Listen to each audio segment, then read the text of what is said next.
Music. Well, my idea of traditional music, I feel that it's very much about passing things on one generation to the next. But I suppose if you're calling it Scottish traditional music, it's about the people that have lived in Scotland for many, many generations, passing on something together. But now what we call Scottish traditional music is a different matter. So it can be played by people all over the world. But for me personally, Scottish traditional music, it's about connecting with people, playing things that feel really... it's got a lot of connection to family actually, and connection to the place because of tune names and things like that. What about newly composed traditional music? Is that possible? Yeah, I think it's possible. I think that the structures of traditional music we can take that and sort of not reinvent, but kind of use the structures in our own ways today. And in fact, you could probably write a traditional tune that sounds very much like a tune that's composed lots of years ago. So yeah, I think it's all part of a kind of continuum. It's like things are passed on, structures are passed on, and it's changing little by little, but maybe retaining some sort of essence as well. Okay. Well, when I was little, the internet was just coming in. I remember my dad sending an email on an old Amstrad computer and thinking, what the hell's all this about? But now the internet is like an everyday thing. You're checking it every day on your mobile phone. Well, maybe we are, but yeah, that's a major thing that's changing traditional music, I suppose. Because in what ways? Just the ability to listen to things that people post online and be influenced much more from not only things that are happening locally, but things that are happening globally. Yeah. Well, I'm partly a performer and partly a teacher, and partly a composer as well.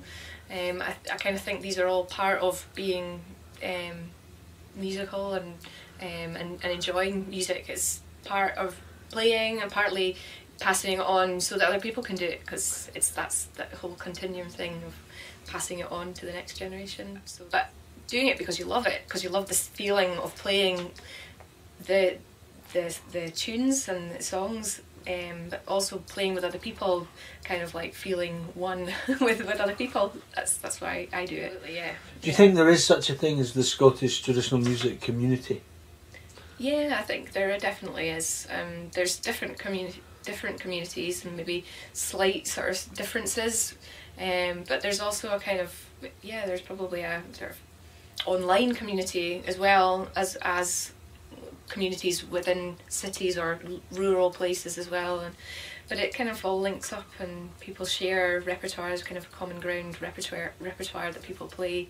And so I could play in Newcastle in a session, or I could go up to Glasgow and probably play similar tunes with people there, or even over to Canada or other places I'd be able to play similar tunes. That kind of the language, I think, really informs the way that the tunes are played. So the sound of when you hear a Gaelic singer, for instance, singing, the kind of rhythms and things that you hear are very much in the like piping tradition. The rhythms of the words, I think, come across in the tunes, and that maybe is passed into the fiddling tradition as well. Composer.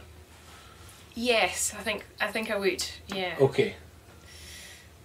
Yeah, because everything I've composed has a feeling of the tradition in it. There's always got something.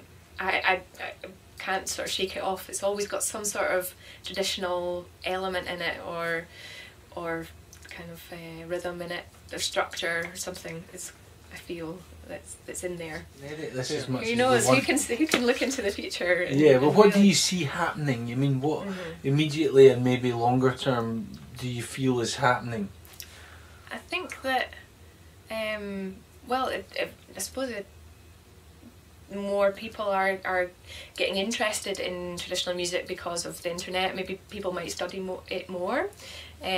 people may become more interested to learn it. So we might, but I think there's already a lot of people learning it all over the world, but maybe we'll see more exchange, people learning how to play instruments and the repertoire.